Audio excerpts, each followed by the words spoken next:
So a couple hours ago, I finished watching Superman Doomsday for the first time in a while, and well, it got me thinking of something. So we all know about the lore between the fight of Superman and Doomsday, how Doomsday ends up being dead, while Superman's also ended up being dead as well because of the total destruction over Metropolis and them beating the shit out of each other. But I also thought about Eccentric Enigma's Spider-Man DCU series, which I gotta say, I've said it before, I'll say it again. Great acting, great work for the series. That takes commitment. But this made me think that if Wolverine were to enter the DC universe, specifically in Metropolis, and fought against Doomsday instead of Superman, would he have a better chance of surviving that? Like, Superman, he did defeat Doomsday, but he died at the end. So would Wolverine also kill Doomsday, but just end up not dying in the end anyway? Because his healing factor is fast, but I'm pretty sure it's a lot faster than Superman's, a lot faster than Flash's, a lot faster than anyone who has super speed healing. Even if Wolverine does have a great chance of fighting against Doomsday and winning, would it be with the Bone Claws or the Adamantium Claws? Because there would be times where Wolverine would probably stand a great chance against Sabretooth on like a good day. So like if he can go up against him and win easily, would he do the same thing for Doomsday? Like, would he stab him so many times, or just like through the head, just like straight through, and then he'd be just done with it? Would he want to take the fight longer? Would we want to have the more challenging fight and just not go for like the head instantly, or you just want to get this over with and just go shing, straight through the head, and then just instant death? I mean, straight through with the Adamantium Claws, easy win. But if it's straight through with the Bone Claws, I don't know if that will work. At least, not the first time. He would have to go like multiple stab wounds before actually going to the head. I don't know. That's something I thought of earlier today. What do you guys think? Let me know.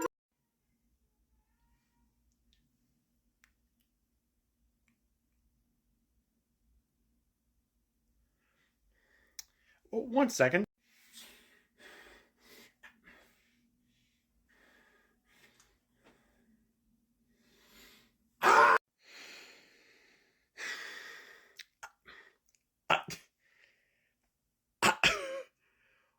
Oh.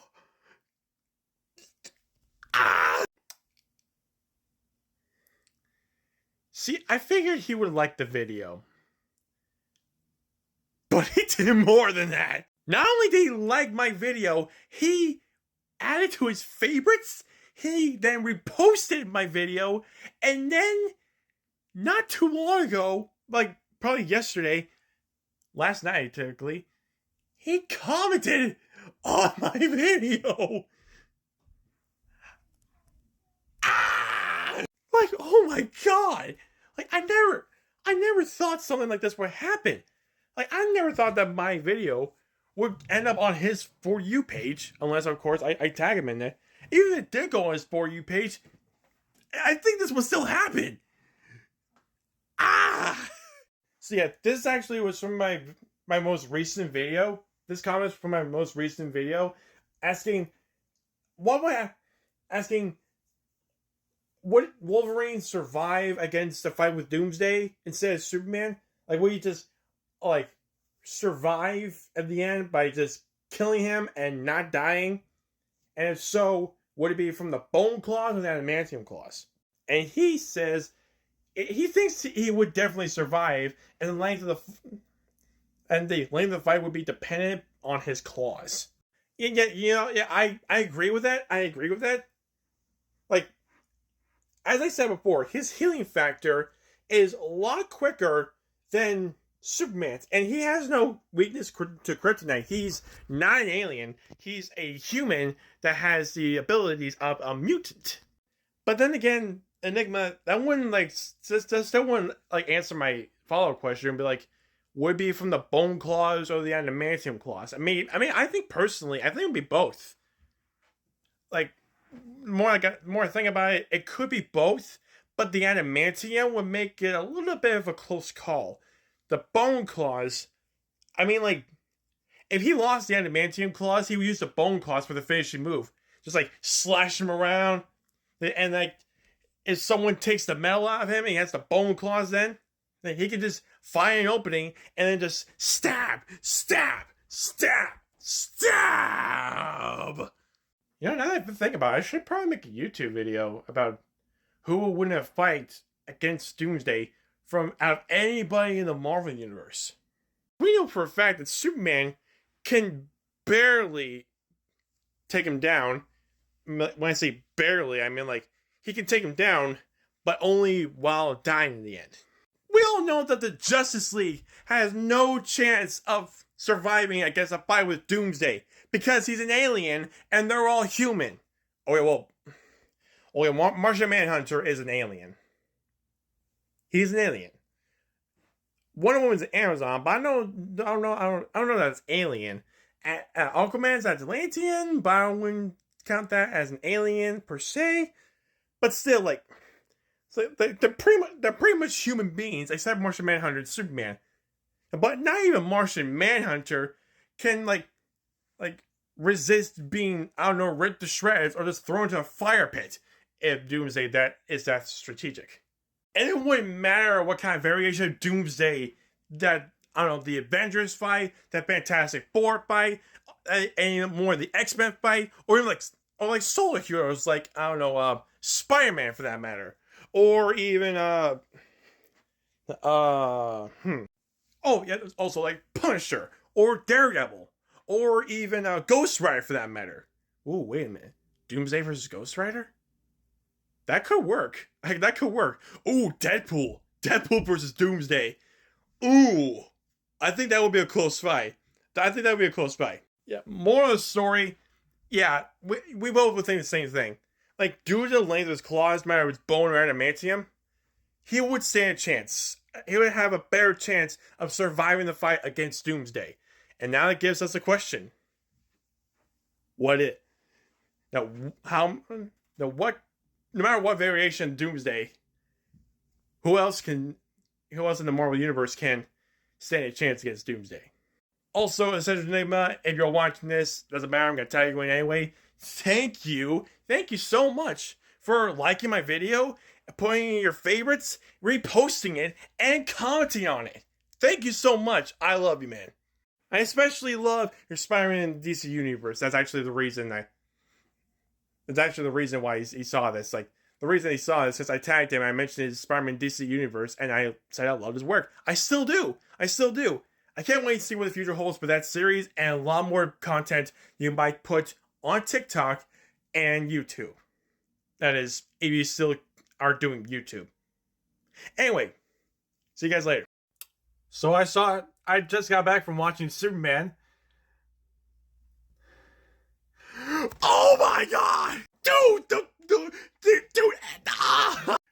was so good! Solid 10 out of 10! It was so good! The characters were amazing! David Hornsman was greatest Clark Kent and Superman. Lois Lane was amazing! And they made Jimmy Olsen into a clumsy stud! No, not clumsy, awkward. He was awkward, but the ladies loved him! And Crypto, he was a nut! But I loved him! And we got a Supergirl cameo! Nearing the end! Also, a little Sean Gunn, brother James Gunn, cameo as well. Rick Flag, amazing. He was great. The guy who played Rick Flag, of course.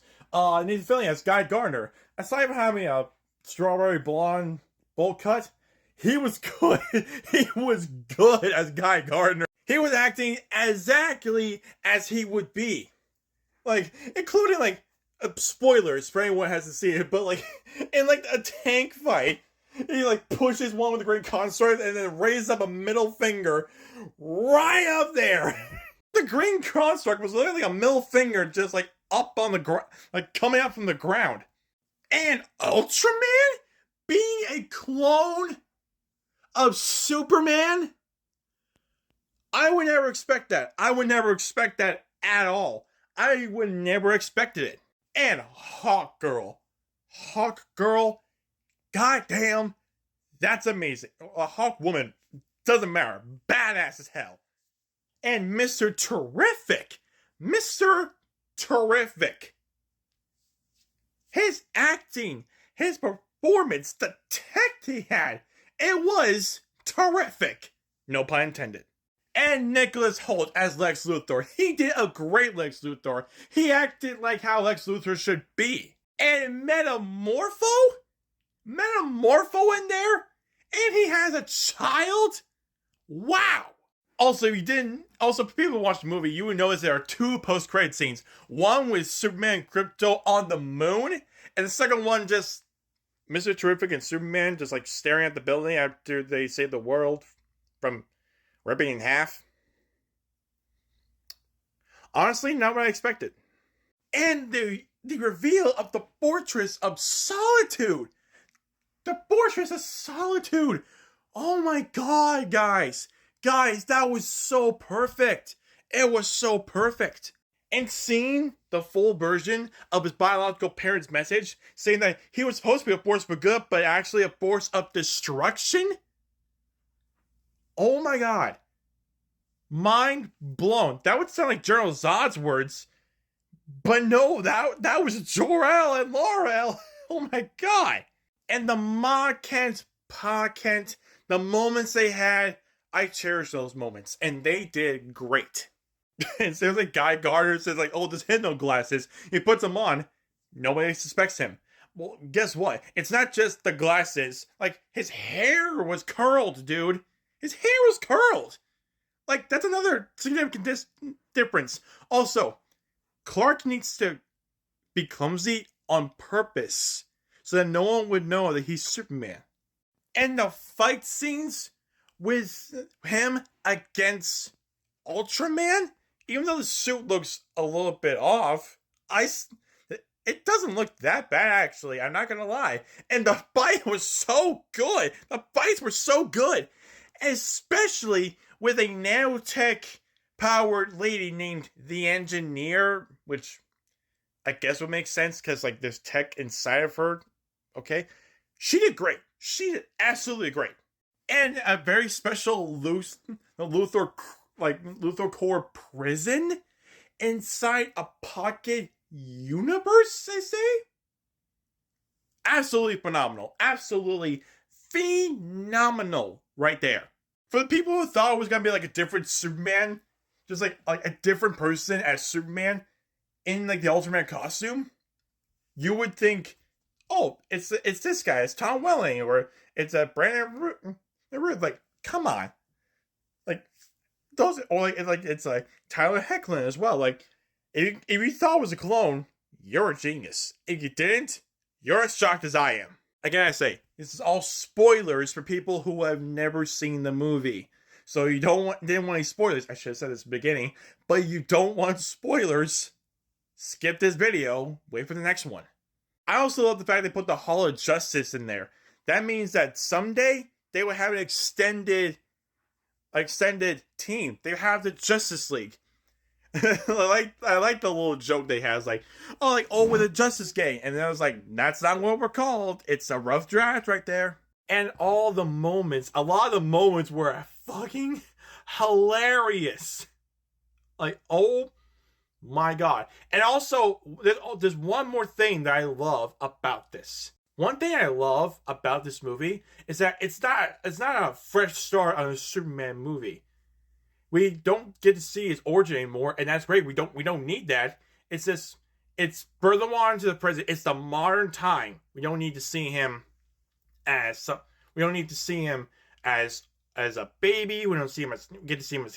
see him as a kid, getting his powers, then moving out of Smallville, going to Metropolis, becoming a journalist, all that stuff. We don't need that because we've seen it before. This, him meeting with other people that are like him, like have powers, the fact that metahumans exist, absolutely phenomenal. So yeah, If any of you are seeing it tonight, or have already seen it, yes, it's so good. For the people who haven't seen it, you should take the time and see it. You should cherish it. Even if you have to go to the bathroom, doesn't matter. Cherish it. Cherish the moment. It's so good. Oh, one more thing. The Lois and Clark love. Phenomenal. Just phenomenal right there. That's how you should do it. See you next one. The rest of the message confirmed. So, as far as they knew, that would have been the message that Jor-El sent. So, Midwest Avenger, I agree with you. That the message in the new Superman movie, it sounds a little BS. If you guys haven't watched the new Superman movie, don't watch this video. There's going to be some spoilers for this. And it points to this whole conversation. If you did watch the movie, you can keep watching. So in the movie, there's the message from Clark's biological parents, Jor-El and Lara, and it said, like, the message was basically just saying that Kal-El was sent to this world to become a hero for justice and to preserve, to honor the legacy of the House of El. But the rest of the message was decrypted or whatever. And then when Lex Luthor finally got the rest of the message, it turns out that they were just actually sending him for vengeance instead of justice, to be a villain instead of a hero. That what made people think, even Superman himself, that the S was standing for giving people hope so that he actually can rip it away from them and give them fear instead. Now, Midwest Avenger makes an excellent point. That would sound like General Zod and Veora. But here's what I think about this. That's where my Batman brain cell kicked in. I feel like that Zod and Veora actually held them at gunpoint the moment they were going to start recording, and they said, here's our message. Read both of them, yours first, then ours second. Then we'll have the whole thing decrypted, or at least half of it decrypted. And then, well, we can send him up to Earth. Sound good? That would lead Superman to think that he is a symbol of hope. That actually what the first half of the message was the whole message of the House of El. And then the second half of the message was just Zod's message right there, to be a villain for conquest. Jor-El and Lara, they both went, yeah, you're a symbol for hope. We couldn't protect Krypton. You can do it for us, for Earth. Protect Earth like it was your home planet. And they were like, you want to fuck Krypton? It's going to be dead anyways. Let's take over Earth and make a new Krypton. But it doesn't matter, because in the end, he didn't become like Zod. He became like what his parents wanted him to be, as a symbol of hope instead of vengeance. And I say this, and I agree with you, mainly also because this was something that was taken from an animated movie. An animated DC movie, to be precise. I'm pretty sure you guys have heard of the Justice League Gods and Monsters movie and probably watched it. Probably still have it on DVD like I do. If you, of all people, watch this movie, even Midwest Avenger, who I'm definitely going to tag in this video, if you haven't watched it, buddy, or you haven't watched it in years and need a refresher course, here's it. So Justice League Gods and Monsters takes place in an alternate universe where instead of these three up above, these three right here, instead of the son of Krypton raised in a farmland, the Amazonian princess, and the Dark Knight right here, we get a new Genesis Wonder Woman with a sword that can open up boom tubes. We have a scientist, Kirk Langstrom, who becomes a vampire like Batman. And we got a Superman who crash landed in the desert and was raised by a couple of Hispanics and has a resemblance of General Zod. Focusing a lot more on Superman.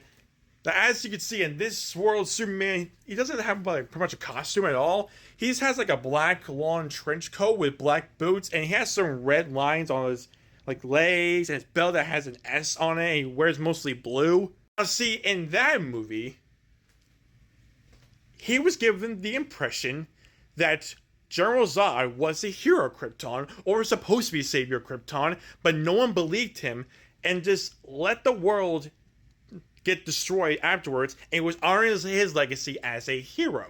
It actually says in the movie that some of the files were corrupted and that he couldn't get like the whole message, only what they could. And then all of a sudden he took up a trip to space where Luthor lives in now, and it turns out Luthor gave him fake copies of the files, and that the real copies were with him all the time. It was with him all this time. This Luthor showed him the real files. Then he also explained that he wanted the Superman to become a hero himself instead of what Zod was going to be. After this Superman found out that General Zod, his biological father in this case, was actually a villain, he decided to just push that to the side and decided to become the opposite of General Zod in the end of the movie. Like, literally, he tells that version of Batman that we should be a hero. We shouldn't be killing people. We should be just saving people the non-lethal way. Or as some people like to put it, the non-Jason Todd kind of way. Like, he literally goes like, we should do this differently. No more politics, no more killing. Oh, and by the way, in this movie, that Justice League works with the government. Well, kind of. Well, quote-unquote works with the government or works with the government. It's complicated. They have a complicated relationship. I wonder why. So yeah, Midway's Adventure, you actually have an excellent point that couldn't have been Jor-El's real message right there. It could have just been like the whole message with like you were sent here for peace and tranquility, to be a symbol for hope, and that's it. But like the second half of the message could have been just like Zod's message that he wrote down. And without knowing like the rest of the message throughout most of his life, he had got the impression, the true impression, that the S stood for hope instead of fear. And that's what he has believed in, and what should have believed in all this time. Hey, maybe when the Supergirl movie comes out, maybe there'll be like a scene where whoever's going to be playing, like whoever will play Zod in that movie, if Zod is casted in that movie, Zod would tell Lobo, then Lobo would tell Kara, and then like probably like a post-credit scene in that movie, there would be like a place where Zod was kept in stasis, and then like the true reveal of General Zod would have been there. Like the sequel to the Superman movie, Zod would be there, and he would just confess that, yeah, I was the one who doctored the message. I was the one who told them that you were actually a symbol for vengeance, for fear, instead of hope and justice. I don't know. That's what I think. Like, again, Midwest Avenger, you have a great point, and like my explanation just carries on that point. I don't know. What do you guys think? What do you think, Midwest Avenger? Let me know. So I decided to promise myself that I'm going to be watching any Marvel project, like any Marvel show project that has been on Disney Plus, has been released for quite a while, and I'm going to try and make it my duty to finish what I've watched beforehand, and also watch ones I have not thought of watching. I most recently watched Loki Season 2, and it's amazing. It's amazing. Like, the whole story of Season 2, it lines up. There's a bunch of, like, time travel shenanigans here. There's a bunch of time slipping for Loki. Sylvie's there. There's, like, a bunch of lives that they thought that weren't supposed to be theirs. Like, timelines are just literally being erased from existence. Oh my god. That was so good. Especially in the final episode when Loki becomes the god of time or the god of stories or whatever. That was beautiful. And now I'm currently watching Agent Carter on Disney Plus, which takes place after the events of Captain America: First Adventure, where Peggy Carter works for the SSR, but she's basically put in the background. She's trying to get into the spotlight, so she works with Howard Stark because he's framed, and she's doing detective work. Now, Captain America: Winter Soldier, an older Peggy Carter, said that she hadn't lived a life, but we only saw like pictures of like husband and kids and whatnot. And then she had decided to add badass to her life, kicking ass to her life. You lived a life, Peggy. You have lived a badass life. We'll say that. I fully watched episode 1. I'm on episode 2 right now of 8 episodes. There's 2 seasons. We're like, wow, I didn't think this show would be good enough to have 2 seasons, but then again, Loki has 2 seasons. I hope there's a Loki season 3 coming out, because I want to know what he's going to be doing in Loki season 3 if it ever comes out. Look who just joined. Look who just joined me on the couch right here. So like, majority of this video, I wanted to like talk about like my reaction to the first episode of well, Agent Carter. Now, for the fact that I didn't think it would be over 40 minutes long, it's mind-boggling to me. But the action scenes in the first episode were amazing. There was an explosion in one of the scenes, as she was driving away, and that was phenomenal right there. And like they introduced us to like Ivan Vanko, and there's not Ivan Vanko, Anton Vanko, and like Roxxon Industries, as well as Howard Stark's butler Jarvis. They introduced what is basically the villain, the main villain, or like the accomplices of the main villain, named Leviathan. And these guys have like voice boxes so they can speak, and they're carrying like a dangerous like substance here. And it's up to Peggy to find out what it is, no matter what she does. I'm excited to see what I can learn more from Agent Carter. Alright, that's all I wanted to say. I'll see you next one. So, I just most recently watched Panda Red's new YouTube video called Stop It. And I gotta say, I'm gonna say this in the backyard so I hear less of Colts barking. So, yeah, I gotta say, it's a really good video, man. A really good video.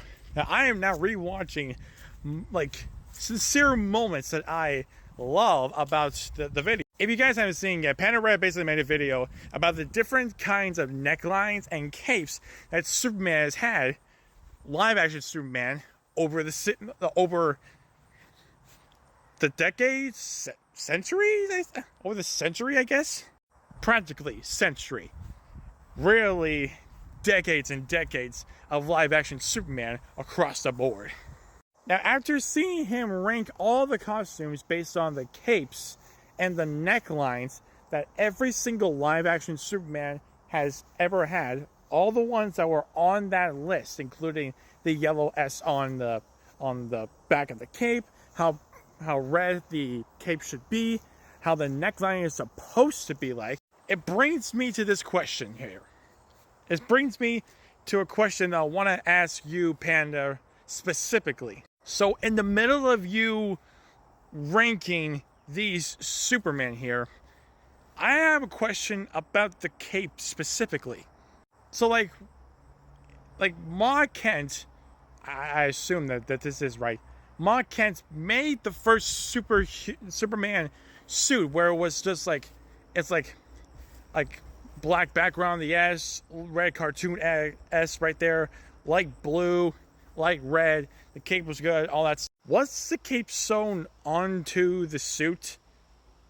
Or was there another way of like connecting the cape to the suit without any use of like straps or whatever? It's like I never really looked into the specifics of a superhero suit until I watched that video. Okay, let me be a little bit more specific.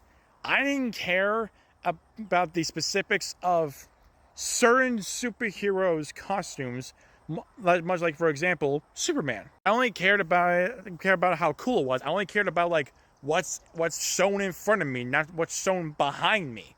If I were to care about the specifics of a superhero suit, it would probably be the suits of my favorite superhero in DC Comics, The Flash. I mean, I love Superman too, but he's like my top 3. And Superman is in my top 3. And my top 3 are Superman, Batman, and then The Flash. No one judge me on that. So, my question is back to the cape. Was it sewn onto the cape when Ma Kent made the costume? And I don't know if this is was proven, but for Clark Kent might have made all those other Superman suits. So did he learn to like sew said cape like onto into like the neckline of the costume from after learning it from Ma Kent? Or am I just looking at this completely wrong? And I just need some like confirmation from it. Because right now I think I just do need some confirmation from you, Panda, okay? Because like I love your video. I loved all your videos. I loved all your compilations. I loved all your comic book club videos. I love to see what your future of content creation on YouTube has in store for you, for all of us specifically. Goddamn bugs. Why always... I hate bugs. I fucking hate bugs. Oh, and also, I forgot to mention this part. It was basically because I don't know, I got kind of distracted from all the noise around me, but yeah. So, like, imagine, like, this is the part of the tank top is the front of the costume, and right behind me is the cape. Like, for a normal person, it would be really difficult for them to just rip it off like some sort of cloth sheet. But for others like Mongol or Doomsday or Darkseid, it would be easy for them to just rip it off and throw them somewhere else.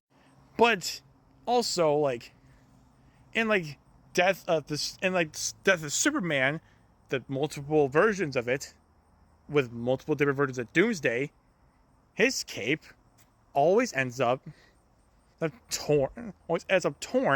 But for some reason, to me, when I see it, like this part, some of the cape part is still like on like the neckline of it. So like, is it sewed on? I don't know. I mean, I am rewatching like perfect ranting moments from that awesome Superman YouTube video that you worked so hard on. Again, I can't wait to see what's in store for the future of your content creation on your YouTube. Like, keep up the good work. You're amazing. And I'll see you guys in the next one. Oh, and also, Panda, let me know what you think. That when you have the chance, let me know what you think. Ooh, maybe I should tag Panda Scarlet in here too. Yeah, maybe I should do. I'll tag them both. I'll tag them both. Panda Scarlet, Superman fans. Is the cape sewed on like just like right here? Is it sewed on like right here? Is it sewed on like at all? Like, I'm only thinking about the cape because of that video. Like, oh my god, it was so good. It was so educational. So wait, you know that I am Spider-Man? Yeah, I've known for years, son. Huh. Okay. Well, how did you know that I was Spider-Man? Like you were not in New York. There's no way you could have known that I was Spider-Man. Well, I mean, I still get papers every now and then. Like Spider-Man, like the name Spider-Man just takes around the globe sometimes. Well, I mean, even still, you would see a picture of me in a suit and mask. My face would be covered. There's no way that you would think it's me. You only will come to the belief that I take his picture, which I do. I mean, yeah, you got a point there, but you forgot the human blood, the human DNA that were inspires was my own blood, Peter. And so, seeing the fact that there's someone out there that was bitten by one of those spiders that has fantastic abilities, well, that's only one big part of the puzzle. So, what was the second part? What made you come to the conclusion that I was Spider-Man? Simple. Our blood type. You and I have the same blood type. For anyone else, it wouldn't work. But for you, for the Parker bloodline, it would work. And since you and I have the same blood type, of course it would make sense. It will work on you. It's too late now, Dad. Gwen's gone. I can't do it without her. Even if I can, I don't know what to do. I'm afraid I might end up waking up one day and just screw everything up, disappoint her. Peter, son, she'll always be with you.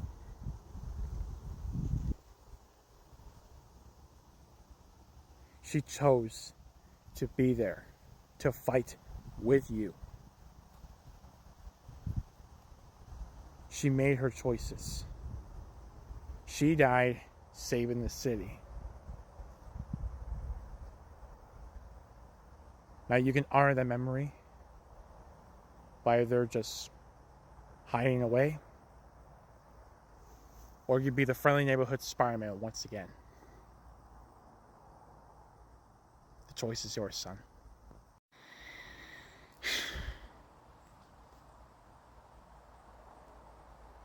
Thanks, Dad, for that talk. I really needed it. Okay, my dad and I are sitting here watching The Flash, and we kind of just realized, okay, in season 1, if Dr. Wells is from the future, or Eobard Thawne is from the future 136 years from now, and The Flash is... I actually can give you a pretty straightforward answer for this, and sorry for screen recording this video. Your stitches weren't on, so I had to screen record it, and I really needed to talk about this. Now, I know it may not look like that I'm a Flash fan because I'm wearing an Incredible shirt, but I am a Flash fan. I've watched The Flash on Netflix more than once. I've watched season 1 multiple times because it's one of my favorite seasons. The short answer for this is time travel, and it sucks. So the way it works is that in the original timeline where, you know, Barry gets his powers, he gets like a bunch of sidekicks, he marries Iris, he joins the Justice League, all that. That would have been like the original timeline before the fixed point in time happened. Okay, I'm gonna be explaining this in the backyard. So, in some point in the future, in 2024, that Barry Allen from the original timeline traveled to the 22nd century, and then just stole Thawne's spotlight, and that pissed Eobard Thawne off to the point where he had to decide what his fate would be, or like to at least search for his fate. Once he figured out how to travel through time, he found out that he was supposed to be the villain of The Flash, and he decided to let that fate happen to him. So he totally became the Reverse Flash, the complete opposite, the complete rival of this guy. So no, Barry wouldn't actually be actively fighting crime even when he's over 100 years old, which, let's face it, that would sound impossible for his standards. I mean, like, the Flash would like live on, but not Barry Allen. Barry Allen wouldn't live on as a Flash forever, like other people would too. Like, for example, Wally West, or the other Wally West, which I will not explain because that's really difficult to explain. Or Barry Allen's kids, like the Tornado Twins, Dawn Allen, D-A-W-N and D-O-N, just so you know. And then some other point in the future, Impulse, Bart Allen, Barry's grandson. So yeah, before Barry, before Barry's mom was murdered by Reverse Flash, that's what the original timeline would have been like. Like the timeline you see in the comics, that would have been it. That would have been the original timeline for the CW. And then Barry's mom dies, Reverse Flash, and becomes a fixed point in time, leading to everything changing and letting that be the timeline they are. I hope that really answers your question, though. Is it pronounced Ra's al Ghul, Raz al Ghul? How do you pronounce his name? It depends on the person you ask. Like, there are some people who go Ra's al Ghul, and there are some people who go Ra's al Ghul. I prefer Ra's al Ghul because that's the one that I most likely like to think of how it's pronounced. Though there are some others, there are some people that would say Ra's al Ghul, which is actually, that's how it's originally pronounced. It's pronounced Ra's al Ghul. But I always prefer Ra's al Ghul because, just because I like it the way it is. I like saying Ra's al Ghul. If you say Ra's al Ghul, that's fine. That's your opinion. That's how you pronounce it. It doesn't matter. It just depends on the person that you're asking If you're asking me how I pronounce it, I say Ra's al Ghul. If you're asking someone else, they would say Ra's al Ghul. If you look it up online, it's Ra's al Ghul. Though in some adaptations, they say Ra's al Ghul. Hope it helps. Flash, so he decided to replicate how it like happened, and then he became like the Reverse Flash. So he only hates Barry because Barry saved a group of people that Eobard Thawne was.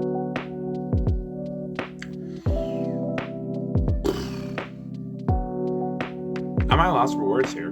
Like, I never thought of the day that someone would stitch one of my videos, and someone did. Oh my god. Wow.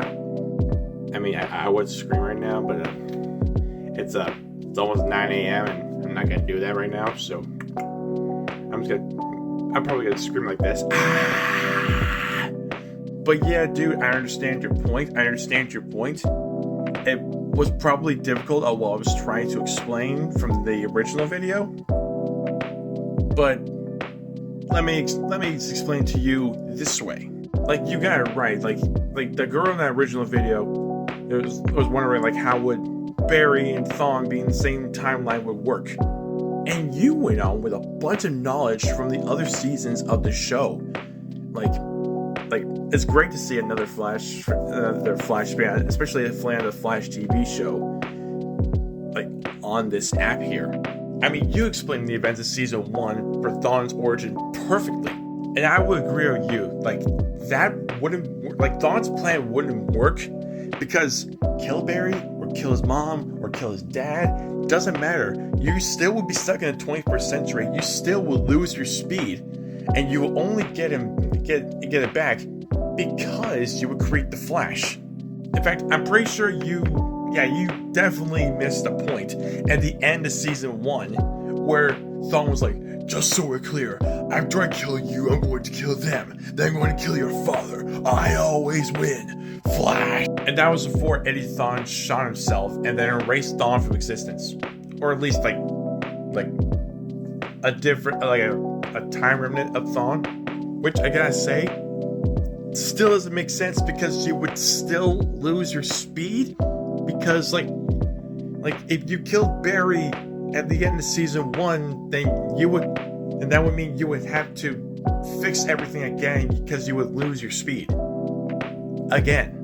Because I might have to say this again, but like, Barry is the reason that Thawne becomes like Reverse Flash. He's the reason he like recreates the accident that turned into the Flash. That's why he gets his powers. That's why he dons a Flash suit. I mean, hell, in the Rebirth comics, he finds a time capsule with an old Flash suit on it that seems to have a spark of Speedforce energy. And he puts it on, he amplifies it, and he gives himself super speed. And then, in this case, in the comics, Dawn is from the 25th century. So Barry uses a cosmic treadmill to go to the 25th century, meets another Flash, they reveal each other's identities, and Barry trains Dawn on how to use his powers properly. But here's the thing. In the future, there's no crime to be stopped. So Thawne had to create crime in order to stop it. Once Barry found this out, he turned him over to the authorities. Thawne changed his life for the better and tried to go back in time to the 21st century to help Barry. But I don't know what the words were exactly like, but like, something Barry said when Thawne was watching broke his heart. He traveled back to his present time, in this case the 25th century, and then he decided to become evil. But I'm going to revert back to the CW approach. Now, the way Thawne explains the story of his origin in the whole series has been interpreted many times, as said in the video that you just stitched. I mean, yes, they are like different. They might be like different variations of how you tell the story, but they're like still the exact same story. They're still the exact same story. It's just that you tell this part of it, you tell this part of it, you tell this part of it, and then you tell this part of it, and then eventually it gets out of order that you would eventually know what the entire thing would be. Like, this Thawne wanted to be the Flash, just like how every other Thawne would be. Every Thawne wanted to be the Flash. He recreated the accident, and then got his powers, learned about his fate, and then decided to live on to that fate. But also, I have a theory that, actually, I saw a theory one time of how this would actually happen due to the original timeline before the fixed point in time happened. And I also have another theory that actually connects with this theory that I heard about like a while ago. So there was a theory that in 2024, the Red Sky is happening, the Reverse Flash battling with the Flash.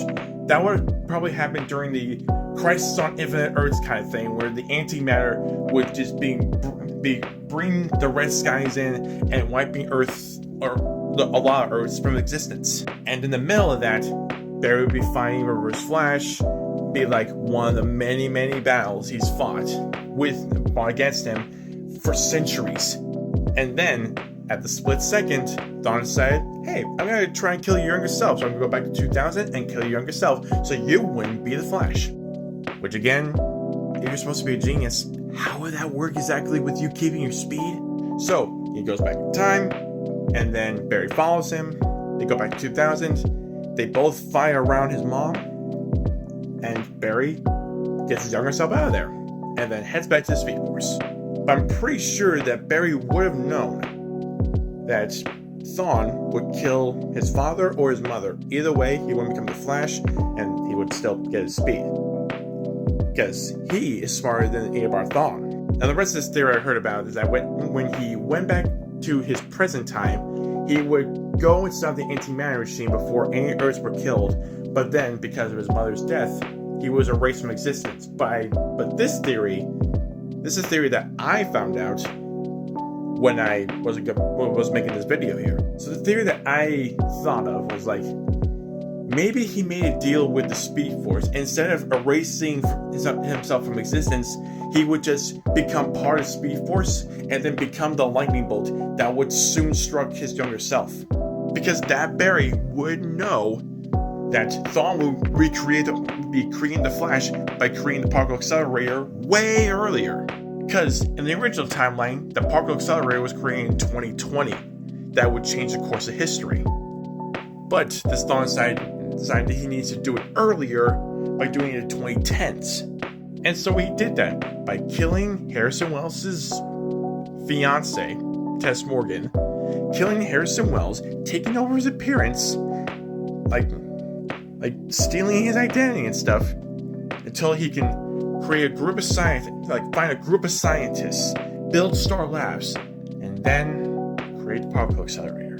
I mean, in season 2, it was revealed that the Thawne that was erased from existence was a time remnant. But now that I think about it, I don't think it's that case.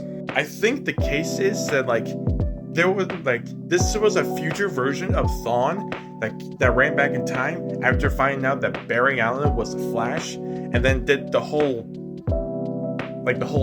murdering himself, not working, murdering his mother thing.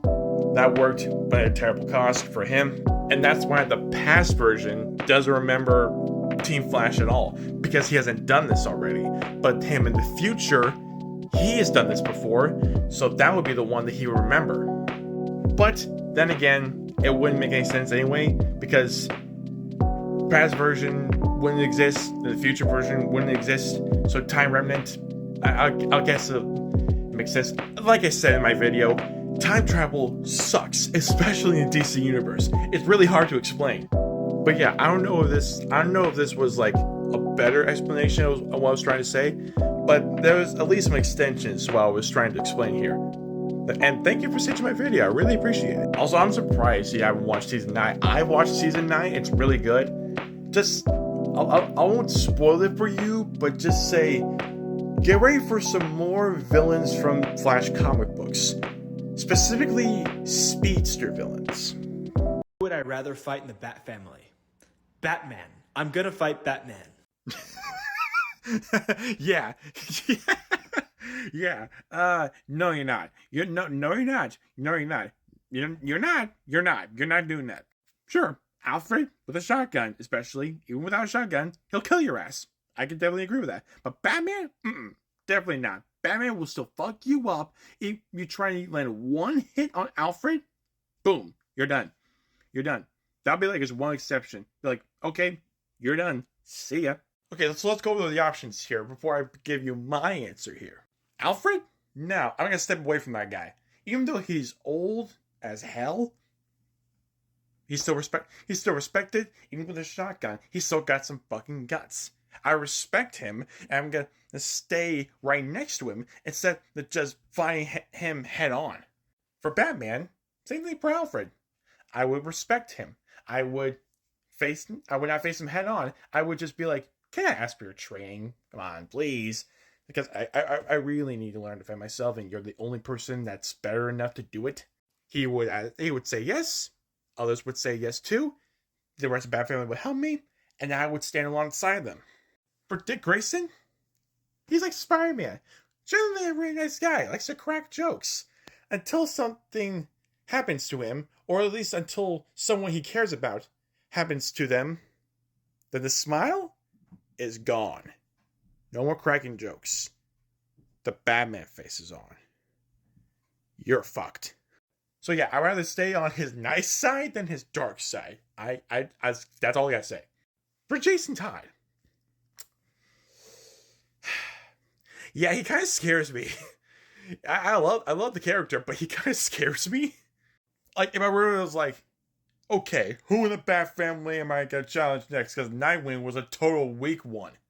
And then Jason pops up, and then all of a sudden I'm just like, yeah, you know what? Here are my weapons. Here are my bag of weapons. Keep that.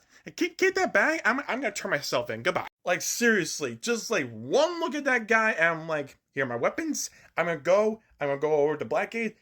Goodbye. For Tim Drake, sure, probably for a few seconds, maybe a few minutes, but then he goes for like, I'm done holding back on this one. Time to go all out. And then wham, wham, wham, wham. He uses brains and brawn on me. For Damien, sword. Literally no. I'm not battling a kid with a sword. Especially since that kid knows how to fucking use that sword. Duke, same thing as Tim. Probably for a few minutes, but that'd be only because I wouldn't know that he had powers. Until he revealed them to me. And then I'd be like, yeah, no, I'm gonna go right here, and I'll just be like on the floor and be like, okay, do whatever you want with me. Luke Fox, Batwing. Yeah, I would probably do that. I would probably stand a chance against Luke Fox. Terry McGinnis? Yeah, probably. I would probably do that. Until he gets me the whole Batman moves kind of thing. Use the old Bruce Wayne moves and be like, yeah, you know what? I'm not gonna fight anymore. I'm just be like, all right, I'm gonna go. See ya. Jace Fox. Now that one I have difficulty with. That one I have difficulty with, but I think I still would stand a chance against him. For Kate Kane, Batwoman. Like the moves I would easily counter, but the look that she'll give me. Yeah, definitely not. I'm not going up against that. Carrie Kelly, obvious choice right here. Like, seriously, obvious choice. No words anymore. No more words. Just that obvious choice. Now, what about the rest of the ladies?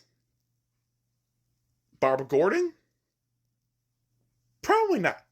Probably not. Even in a wheelchair, even as Oracle, she would still find a way to kick your fucking ass.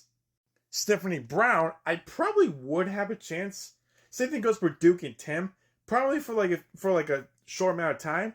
But then again, she would catch me by surprise, and then I'd be like, boop, right in the back of the head, and I'd be knocked out instantly. Cassandra Cain? Oh, I would definitely want to go fight Cassandra Cain. I would definitely fight Cassandra Cain, but I would have to go through Barbara and Stephanie in order to do that. I would do anything. I would fight anybody to go fight Cassandra Cain. Fuck yeah. So yeah, probably like Luke Fox, Jace Fox, Carrie Kelly, and Cassandra Cain. But out of all of them, Cassandra Cain. Full stop. I don't want to go fight that bitch. Okay, I'm off to go get the mail, but I got a question to ask you guys that I really need the answer to. So one of Batman's greatest rogues, one of Batman's first rogues of all time is the Joker. He is the GOAT. He has all of these miscellaneous plans that turn his insane level all the way up past the atmosphere. Right where the sun is right where the sun is right here. He has multiple Joker-related weapons. He has Joker Toxin in his back pocket. He has multiple goons, and he has Harley Quinn half the time backing him up. Okay, maybe not half the time. Maybe there's like a quarter of the time. Most of the time, he'll just be abusing the shit out of Harley Quinn. The question I want to know is the Joker smart, or is he just plain lucky? Because there's no way that an insane man can actually make like Joker Toxin or like at least a lot of Joker related weapons. He would be most likely to steal said weapons and then just put his face on it and then give it to his goon. There's literally no way they planned for Jason Todd and his biological mother to meet at the exact same place and then set a trap for both of them. I mean, sure, Sheila Haywood versus the Joker, they probably had like met before, but him seeing Robin there with Sheila, yeah, I don't think that was planned. I think that was just plain luck. I'm not saying that the Joker is a complete dumbass. I'm not saying he's like smart all the time. I mean, there are times where he is smart, where he figures out a plan after he realizes that this previous plan was stupid. I mean, obviously, he did not realize that Batman was going to kick his ass after he literally killed Jason Todd, and as well as Sheila Haywood. I mean, in the Killing Joke, Joker never knew where the Gordons lived. He never knew, he never studied them, he never stalked them whatsoever.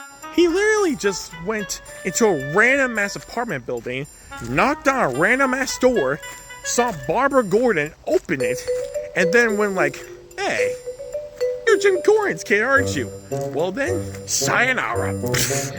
Because all the Killing Joke was about Batman, Joker, and Commissioner Gordon. Barbara Gordon being in the middle of it was just pure coincidence, and they made it into like an actual real canon event. Joker paralyzing Barbara was just part of Barbara's whole story after all. It wasn't at first, but then it became a thing. All he ever wanted was to get Jim Gordon there. All he ever wanted was to get Jim Gordon to a location that he had planned out so they can finally have it all. They can finally have a one-to-one combat session. Just the two of them. It was just pure coincidence that Barbara would be opening the door instead of Jim. I mean, I'm just pretty sure that like Joker is just really, really lucky. But I don't know. What do you guys think? What do you guys think? Is the Joker really smart, or he's just plain lucky? Let me know. Listen, I know people have heard about it by now, but I'm pretty sure there are people who haven't heard of it. I'm making this video for the people that haven't heard of this announcement. It's another game announcement. I made a video about Deadpool VR coming out. There was also another one about TMNT VR coming out. This is not a VR game coming out. This is a console game. More specifically, it's a Batman game. I'm talking about Batman, Lego Batman Legacy of the Dark Knight. I saw the trailer for it. I even saw a sneak peek of what the gameplay is gonna look like. My god, this thing is so fucking good. See, right here is a kind of like a best close-up of what Batman's suit's gonna look like. It pretty much is like the Batman suit from the Batman and the Arkham Knight suit from the Batman Arkham Knight game. Here's also what the legs look like, if you couldn't tell from the first one. The upper body right here, legs right over here. It's basically like a mix between Batman Arkham Knight and the Batman. I mean, I don't know if I would want to play it on my laptop or anything, but who knows? Maybe I will when it comes out. But come on, guys! This suit looks so fucking good. It looks so good. It fits so well. And like, I hear they take in like elements from the Arkham as well, like the combat scenes and like the takedown scenes as well. we're gonna have a lot of villains here, including Penguin and Joker and Bane. Fucking Bane! If you haven't seen the trailer already, I suggest you go on YouTube and look up the trailer for Lego Batman Legacy of the Dark Knight. It's so fucking good. How convenient I'm wearing a Batman shirt while talking about a Batman game. I mean, shit. There's also like a sneak peek of the gameplay on TikTok. You should check that out too. It's so fucking good. Like, seriously, the stealth is good. The combat is good. It's like I'm literally watching like the Arkhamverse in Lego form. World's greatest detective. Just those 3 words. It's one of Batman's aliases. World's greatest detective. Along with the Kid Crusader, the Dark Knight, the Batman. All those aliases, only World's Greatest Detective is what I have my mind on. Because there are moments, a lot of moments, that show that Batman can solve any case with or without any help whatsoever. But there are some moments where Batman would feel like, I'm not a detective at all. Like, there will be moments where Batman would know the answer to everything the villains have planned. But there are other moments where he doesn't realize it until the answer is right in front of him. I'll give you 5 examples, 5 great examples for this. I'm gonna do it from bottom to all the way up to the top, just to make it seem fair. At number 5, Batman Beyond Return of the Joker, Robin's transformation. In that movie, Tim Drake, who was Robin at that time, was tormented by the Joker and turned into a mini Joker in order to try and reveal Batman's identity, which in all hopes failed. Instead, Tim killed the Joker. After that, they spent however long it took to get him back to normal, but he still has those nightmares. He still has the screams in his head. Then all of a sudden, Joker was back. In that present time, the Joker was back. And they were trying to find answers, and nothing happened. There was no connection whatsoever as to where the Joker came from, how he got back. Until he realized, after having a conversation with Tim, he realized that Tim was the Joker, and that literally shocked Bruce to his core. Because he did not make that connection, he didn't put 2 and 2 together until it was too late. Number 4 is in Batman Arkham Asylum, where Joker takes over the asylum. In the beginning of that game, we see Batman in his Batmobile, Joker's in the back. He's taking Joker to Arkham Asylum, and then just turn him into a cell. Simple as that. Does it with every other criminal that's in Gotham whatsoever. But as he's watching Joker, he feels something's off about him. He just doesn't know what it is until he literally makes a move that he doesn't expect, and he's like, fuck. He was planning to go to the asylum in the first place. We just led right into his trap. Number 3, right in the middle, we got, Damian Wayne existing. After Bruce and Talia al Ghul had a little fun at one time, they met each other like years and years later, like probably like a decade later, and Talia reveals Bruce's son, his biological son, Damian Wayne. I say biological son because, like, as we all know, that Bruce is notorious for adopting kids. Just ask Dick Grayson or Jason Todd or Tim Drake or Stephanie Brown, Cassandra Cain. Like, he doesn't literally much like in Batman Arkham Asylum, he doesn't really have like a shocked face. But Arkham Asylum, he was like, oh shit. But it wasn't just like a when he found out that Damian Wayne was his son, he really had like a tone of voice that was like, this can't be real, is it? This cannot be real. Number 2, Batgirl getting paralyzed in The Killing Joke. It doesn't matter if it's from the book or the movie whatsoever, this still happened, And like, Batman thought he was interrogating the Joker in his cell in Arkham Asylum. But it turns out it was just an imposter. But he didn't know it was an imposter until literally he pulled him from the shadows right into like the light bulb that's like above them, and sees this person's face like, you're not the Joker. Where is the Joker?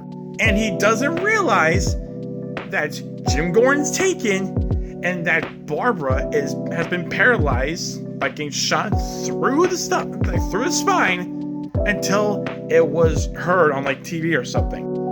That was one of the moments that literally made his jaw drop. When he literally found out about Barbara being paralyzed and Jim Gordon being taken, like his heart literally skipped a beat. Like, wow. And then the number one right there, the top of the list right here, is Jason Todd's return. In most adaptations, like almost all adaptations, it's Red Hood. But in Batman Arkham Knight, it's first he's the Arkham Knight, but then at the end of the game, he's Red Hood. I mean, hell, in the DLC, he's also Red Hood. I don't know, I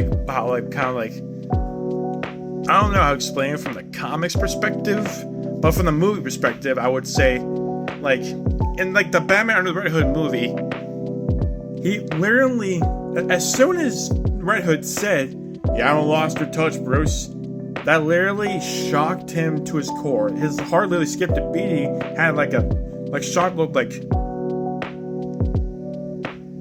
That literally made me think, is that Jason? That has to be Jason.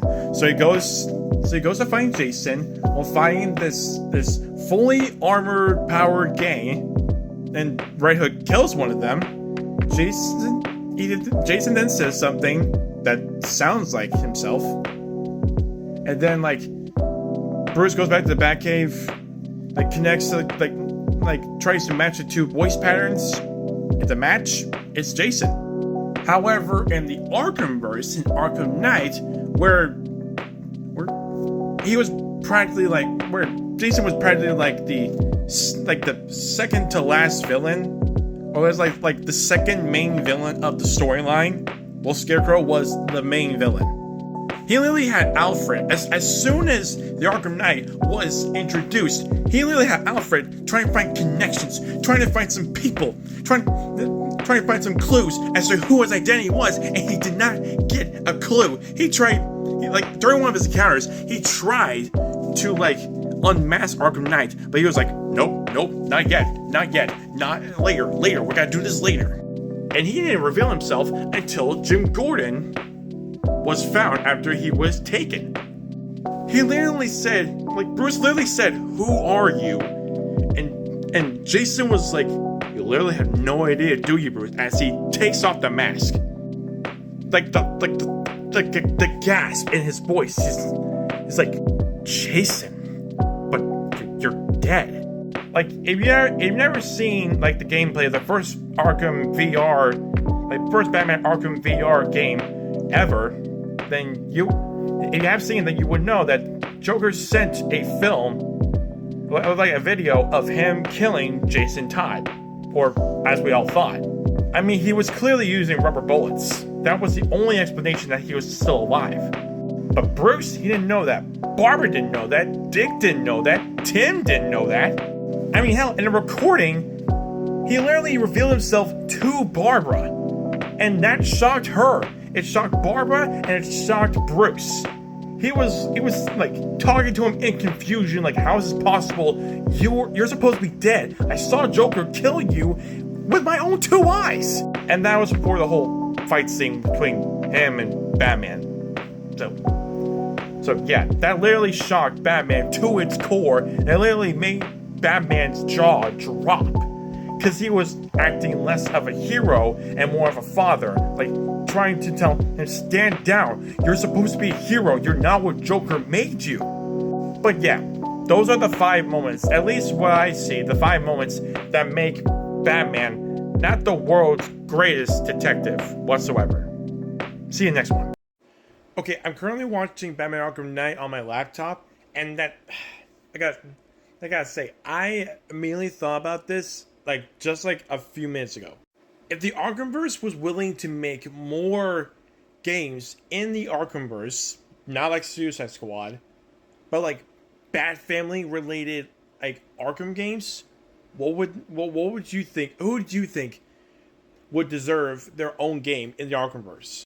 Me personally, I prefer to see a Nightwing game, a Red Hood game, a Robin game, a Batgirl game, hell, even a Catwoman game. Come on, man. And I know we saw these DLC stuff in Arkham Knight, but no, I want full-on story mode, action and adventure packed games of Nightwing, Red Hood, Robin, and Batgirl, and Catwoman in the Arkhamverse. Their own independent games. I want that. In the DLC for Nightwing, we only get to see like the inside of a building in Arkham Knight, in Bloodhaven, and only get like a slither of what it looks like outside. I want to see what Bloodhaven looks like, full form, open world. I want to see what Bloodhaven looks like in the Arkhamverse. That would be a sight to see.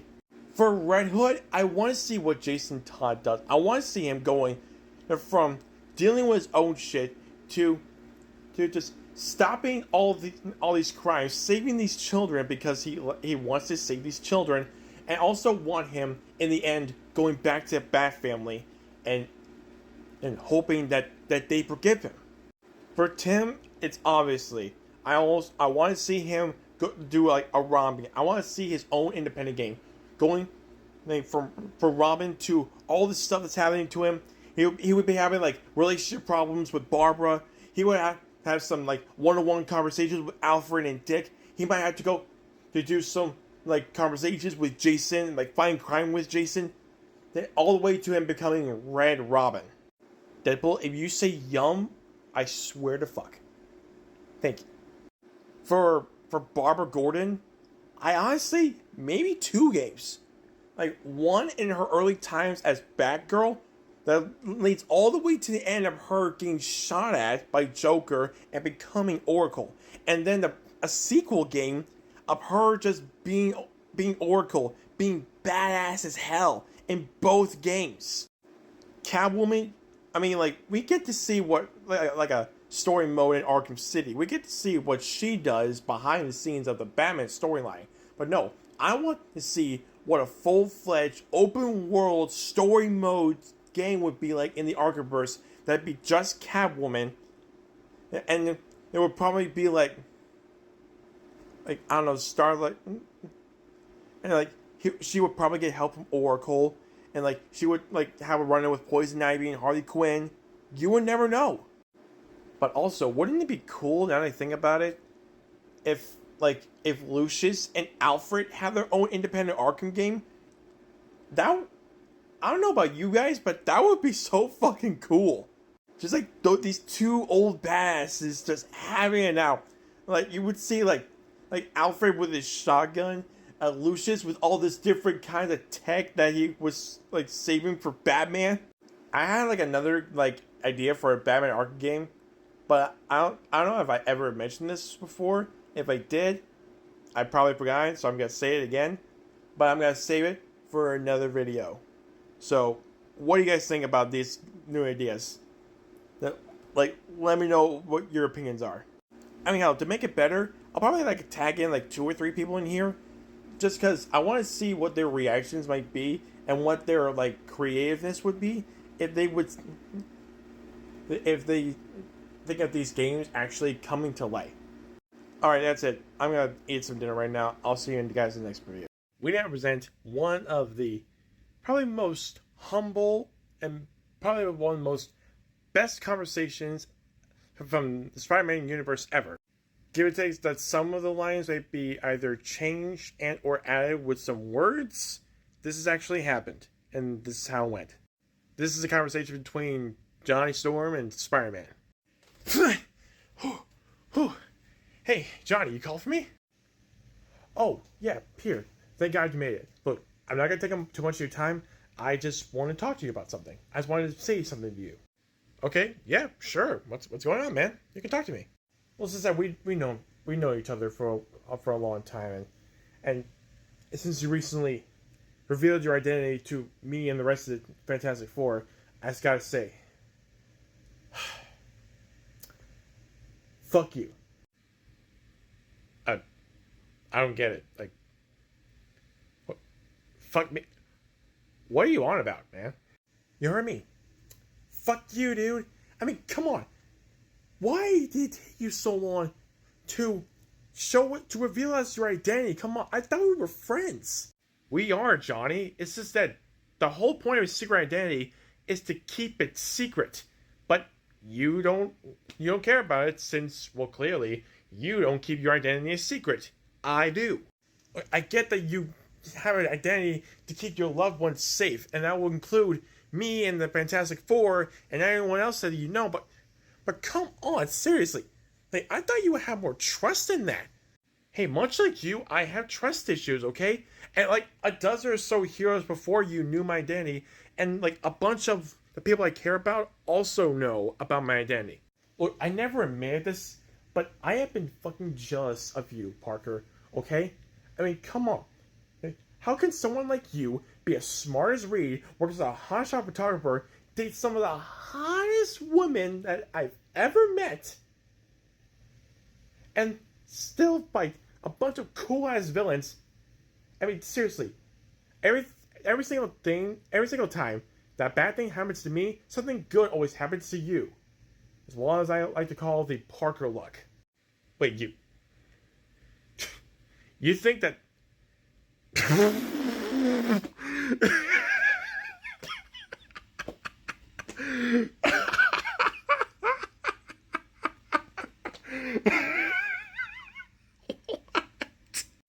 Hey, stop laughing. Why are you laughing?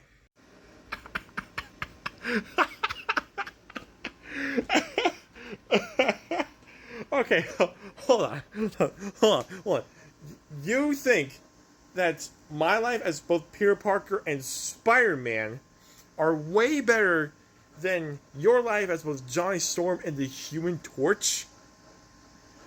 Oh my god, you made me laugh. Okay, now I gotta say this. You did this to me, so I'm gonna do this to you. Fuck you, man. Fuck you.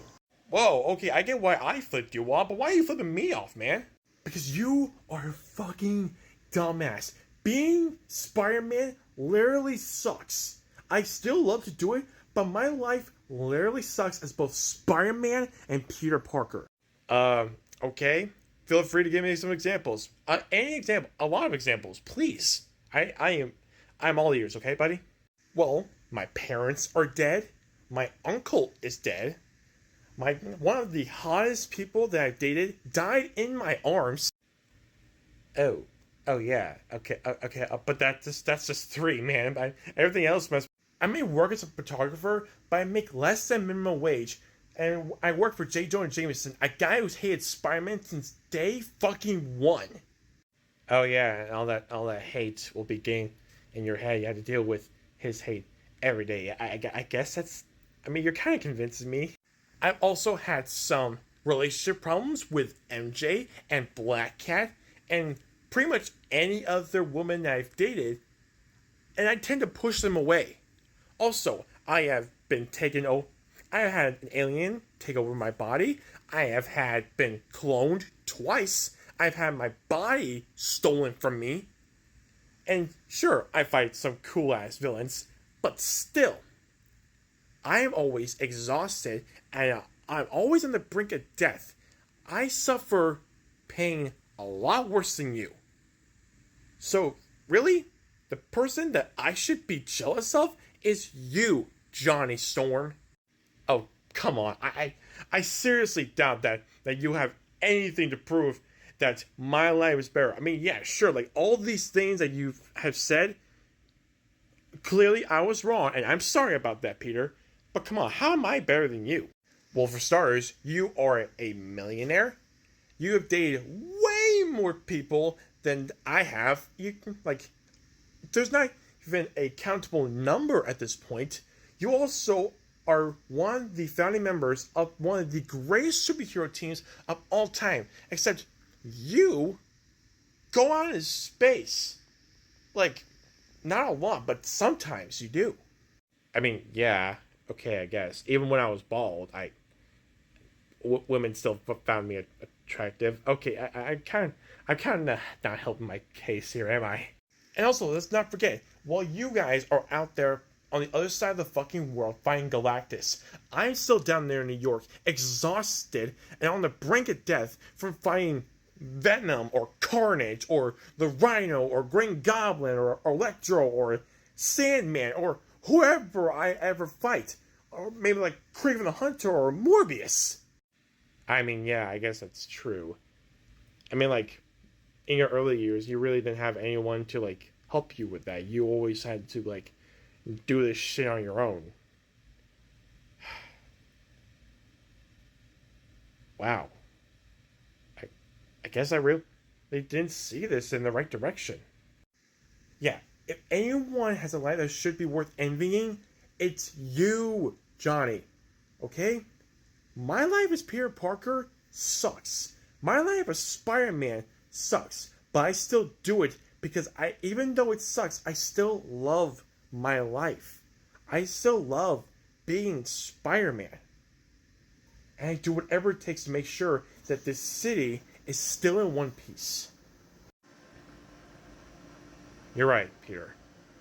I'm really sorry. Are we cool? Yeah, we're cool.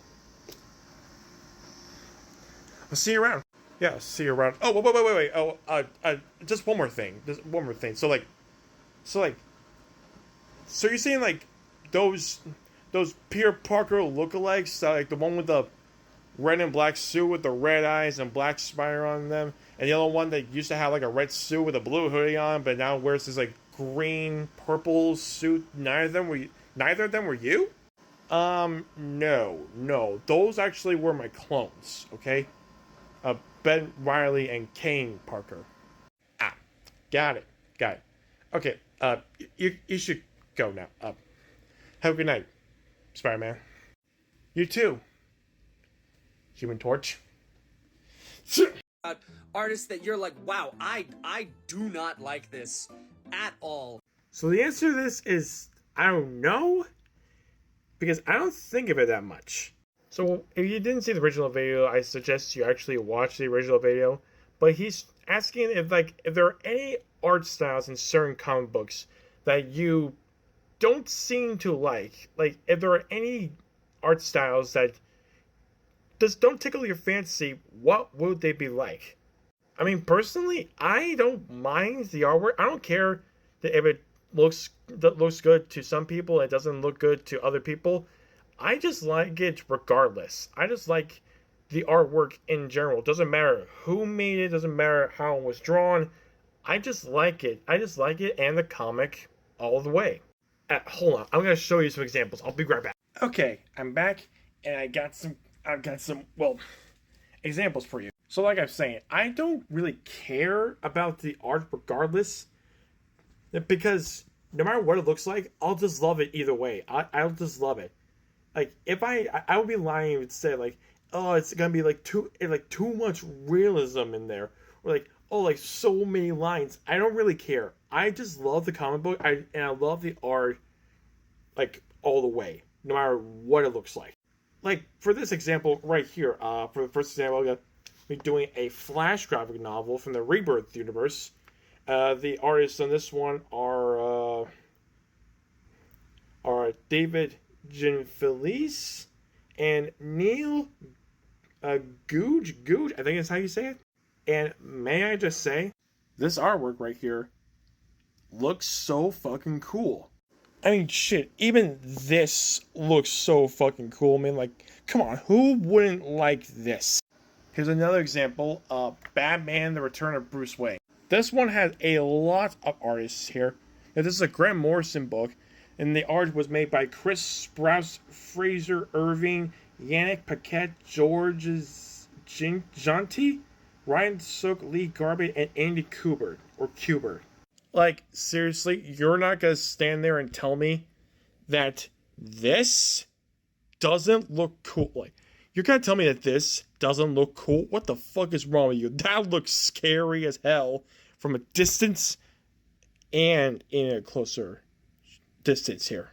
Even the amount of shadows that they decided to do for like any other members of the League, like Green Lantern and Superman right here, like, oh my god.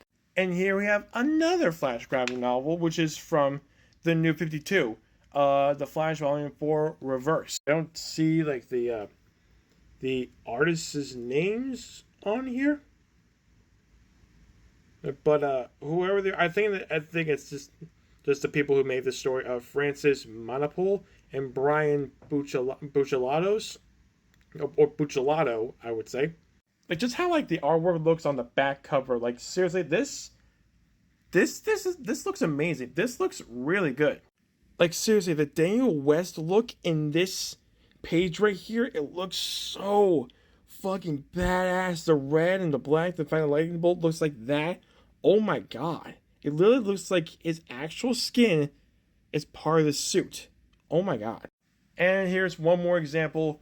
We got another Flash graphic novel. I'm a Flash fan, and no one can like judge me about it. This is from the Flashpoint universe, the world of Flashpoint, featuring the Flash. That, as you can see, has reverse Flash on it. The artist here is Scott Collins. One of the artists is Scott Collins. Can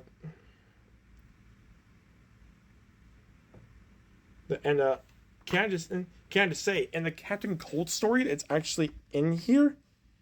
Well, I gotta say, that shot of Citizen Cold looks so menacing. Like, oh my god, I really love the texture. I love the artwork they decided to do for here. Like, oh my god. Even like in this shot with the rest of the Rogues Gallery, like with Tar Pit right here, and like Piper and shit. Like, wow. Oh my god, that looks so fucking cool. So yeah, like, the moral of this video is that I don't really care at all. I just love the comic book. I love the artwork, regardless, as I said earlier on in the video and multiple times throughout the video. I'm just saying it multiple times to prove my point. I love it regardless. I love the comic book. I love everything that's in said comic book. So, like, there's my answer. I don't really know or care about it. Alright, I'll see